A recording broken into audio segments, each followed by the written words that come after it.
I would like for you to picture with me, using your mind's eye, a city that is so large that it encompasses 2 million and a quarter square miles.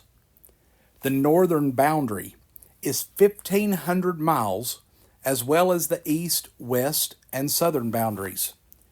Not only is the size of this city massive in length and width, the height of the city is also 1,500 miles. Is it possible to wrap your mind around a city of that size? I know I struggle to even concoct in my mind the closest semblance of something like that. But imagine further, a grand city being made of pure gold, with walls that stretch for 1,500 miles in either direction made of jasper, with a foundation that's made of a wide variety of precious gems, with 12 gates that are made of one single pearl each, with streets that are paved with gold, but have no streetlights adorning the curb. This incredible city, with its gates standing open eternally, is brightened by the glory of God. Now, if you can imagine a city like that, one that is so unbelievable and majestic, then you can come to understand what heaven is going to be like. Revelation chapter 21 and verse 10 describes it as the great city, the holy Jerusalem, descending out of heaven from God. Now, John's account of the new heaven and the new earth bursts from the pages of the Holy Scriptures. And Revelation captures the imagination from beginning to end as the war between good and evil plays out on the pages of this book. The trumpet of God's victory sounds in the latter part with the triumph of the King of Kings and Lord of Lords in Revelation 19. When all that oppose God is banished in the second death, Revelation 20, 11 through 15.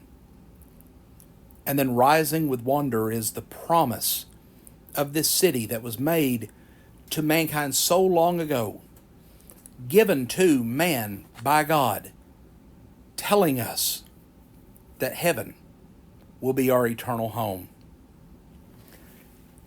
Now, the terms of length and height and materials, we need to understand that those are only figurative representations, that God seeks to allow our feeble mind to attempt to develop an idea of heaven. But we need to understand that heaven, it's going to go beyond anything that we could ever imagine. In fact, it is not for us to understand the fullness of its beauty while still in this life. It's beyond man's greatest imagination to come to terms with a city of such vast space and splendor. And that's the whole point of this illustration given to John. If man could ever fully understand and fully recognize the blessing of eternal life in heaven, then man will have reached the point that he has truly mastered the knowledge of God. Yet the Lord keeps man far from the level of knowledge that would give us hope and longing for something beyond the power of God, because we recognize that heaven, the glory of heaven, it all rests upon the glory of God. The Almighty wants us to think about heaven. He wants us to reflect upon what that place may be like. But He wants that to lead us to realizing just how wonderful and almighty He is, and how blessed we are to be His children. Heaven is not a place that is being built by man. It is a place that is being built by God and by Jesus Christ. The writer of Hebrews alludes to this promise in Hebrews 11, verses 13 through 16, where he says, "These all died in faith, not having received the promises, but having seen them afar off, were assured of them, embraced them, and confessed that they were strangers and pilgrims on the earth. For those who say such things declare plainly that they seek a homeland. And truly, if they had called to mind that country from which they had come out, they would have had opportunity to return. But now they desire a better, that is, a heavenly country.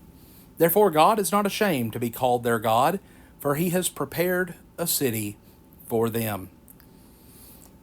If man were able to live to be even 1,000 years old, man would still only grasp the hem of the garment of understanding what heaven will be like. What a wonderful life to live, and to think about something so beautiful and so grand that God is preparing for you and for I.